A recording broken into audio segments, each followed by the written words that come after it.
মই আমাৰ যি নেতৃত্ব আমাৰ মাননীয় মুখ্যমন্ত্ৰী মহোদয় আৰু আমাৰ পাৰ্টিৰ সভাপতি দিলীপ শইকীয়া ডাঙৰীয়াক মই ধন্যবাদ জনাইছোঁ যে এখেতে মোৰ ওপৰত বা আমাৰ দলে মোৰ ওপৰত আস্থা আৰু বিশ্বাস ৰাখিছে তাৰ কাৰণে মই ধন্যবাদ জনাইছোঁ আৰু লগে লগে মই বিটিআৰবাসী ৰাইজক ধন্যবাদ জনাইছোঁ যে এখেতে মোৰ কামত সন্তুষ্ট হৈ বা মোক ইমান মৰম চেনেহ দিছে তাৰ কাৰণে আৰু লগে লগে গুমাবাসী ৰাইজেও মোক ইমান মৰম চেনেহ দিছে তাৰ কাৰণে দলীয়ভাৱেও মোক আকৌ টিকিট প্ৰদান কৰিছে তাৰ কাৰণে মই আকৌ এবাৰ বিজেপিৰ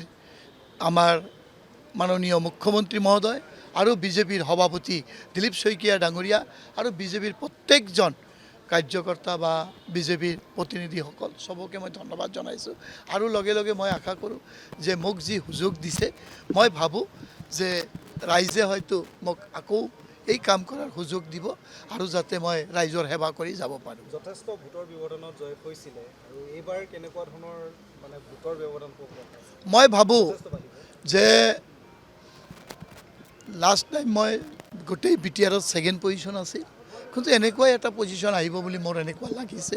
কাৰণ এই বছৰত ইমান বৰষুণৰ ভিতৰত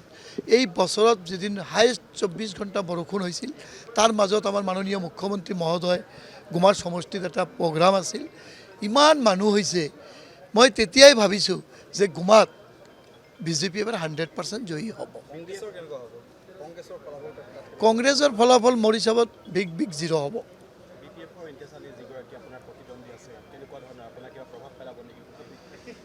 মানে ইন্তাজ আলী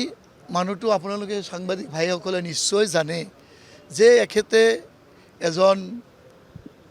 লাফিকুল যি আমাৰ ছাত্ৰ নেতা মাইনৰিটিৰ ABMCৰ যে লিডাৰ আছিল এখেতৰ হত্যাকাণ্ডৰ লগত তেখেতৰ নাম জড়িত হৈছিল আৰু তেখেতক ইয়াৰ হত্যাকাণ্ডৰ কাৰণে সি এৰেষ্টো হৈছিল তাৰ কাৰণে মই ভাবোঁ যে ইন্তাজ আলীক ৰাইজে কেতিয়াও ভোট নিদিয়ে কাৰণ মাফিয়া গুণ্ডা বদমাছক ৰাইজে প্ৰতিনিধি নবনায়। মই জয়ী হোৱাটো 100% মই ভাবোঁ ৰাইজৰ আশীৰ্বাদ মোৰ লগত আছে আৰু বিশেষভাৱে আমাৰ দলীয় যি আমাৰ মাননীয় মুখ্যমন্ত্ৰী মহোদয় আৰু আমাৰ যি সভাপতি দিলীপ শইকীয়া ডাঙৰীয়া যি মোক আজি প্ৰাৰ্থিত্ব প্ৰদান কৰি মই ভাবোঁ যে এখেতৰ যদি বিশ্বাস মোৰ প্ৰতি ৰাখিছে তেতিয়াহ'লে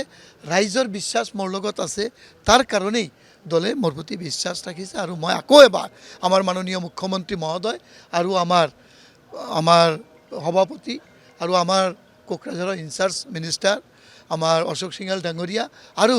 আমাৰ ইনচাৰ্জ MLA দীপ্তিৰঞ্জন শৰ্মা ডাঙৰীয়াক মই অশেষ ধন্যবাদ জনাইছোঁ। যিকোনো খবৰৰ বাবে যোগাযোগ কৰক 7099017330 লগতে 7099017110 নম্বৰত।